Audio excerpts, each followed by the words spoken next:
Welcome to Things to Invest. We're talking about investing, finance, and professional development. I just want to show you guys a video that I came across today. It's with respect to Zelensky. He's giving a speech, talk about the current developments on the Russian-Ukraine war that's cultivating. And this is basically a speech with a translator, obviously translating his speech simultaneously. So if you ever take a read, it's a relatively powerful one. I just want to share it with you guys. This morning was a very tragic one for us.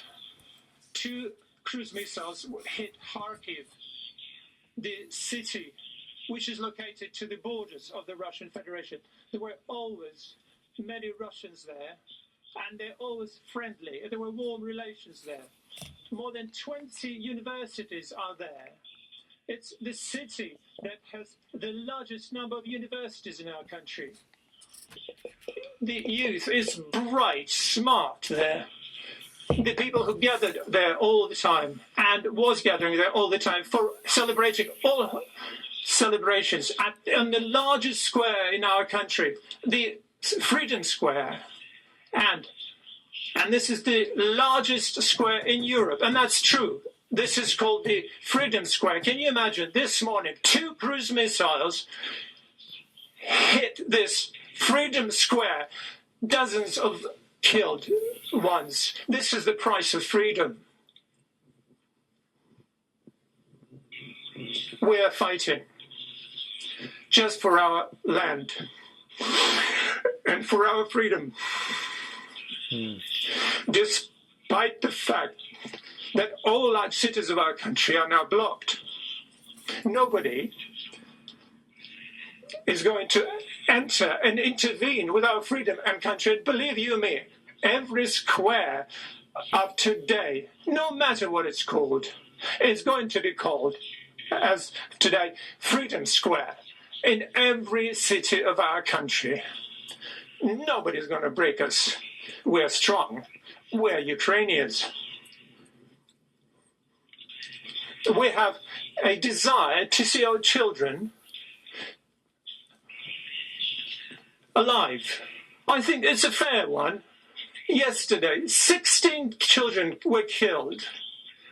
Again and again, President Putin is going to say that is some kind of operation and we are hitting a military infrastructure. Where are our children? What kind of military factories do they work at?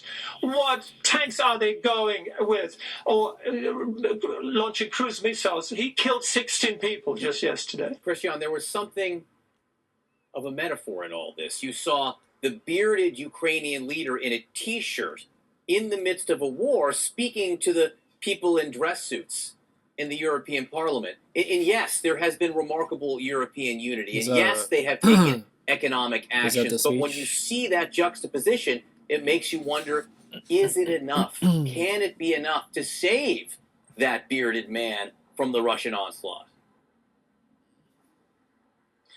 You know, he's in his presidential palace, and he's not wearing just any T-shirt. He's wearing military outfits, so to speak. The T-shirt in the green of the military. He's letting, obviously, for presumably necessary reasons, his beard to grow. He's one of the people. This is more than symbolic. This is, you know, a man who nobody thought would have to face this, you know, rising to the occasion and showing that he will not leave his people at the most dire moment in European history since the end of World War II. I mean, we haven't seen this kind of thing in Europe since the 1940s. It is extraordinary what's happening. And as this brave president does that in an encircled and perhaps soon to be besieged capital city, you have the Russian foreign minister talking to the UN in the safety of his, you know, foreign ministry in Moscow, and lying again about who Zelensky is, calling him a neo-Nazi, calling the regime there a bunch of drug addicts and neo-fascists, saying that we had to do this. Why? Because the people of Donbass, the Russian separatists, he said, were somehow not being allowed to speak Russian. Seriously? That is the level of the disconnect of what's going on right now. That they are trying to say in Moscow that it is the people and the government of Ukraine that has brought this on themselves, and they are telling complete and utter fabrications of history full of grievance, but they are laying out a rationale right now for why they will and they aim to take down Zelensky. Wow. I'm just speechless. He's definitely in a position that he doesn't need to be in, but yeah, he's a brave man. I definitely respect him for it. Yeah, it's definitely an emotional moment, you know, with the translator literally, you know, breaking into tears as he's obviously translating his speech. Um, yeah, yeah, I just want to share this. It's no particular reason. I just want to, and I don't really have a perspective on it. It's just, it's such an unfortunate event that we're experiencing, you know, with this crazy world out there. But yeah,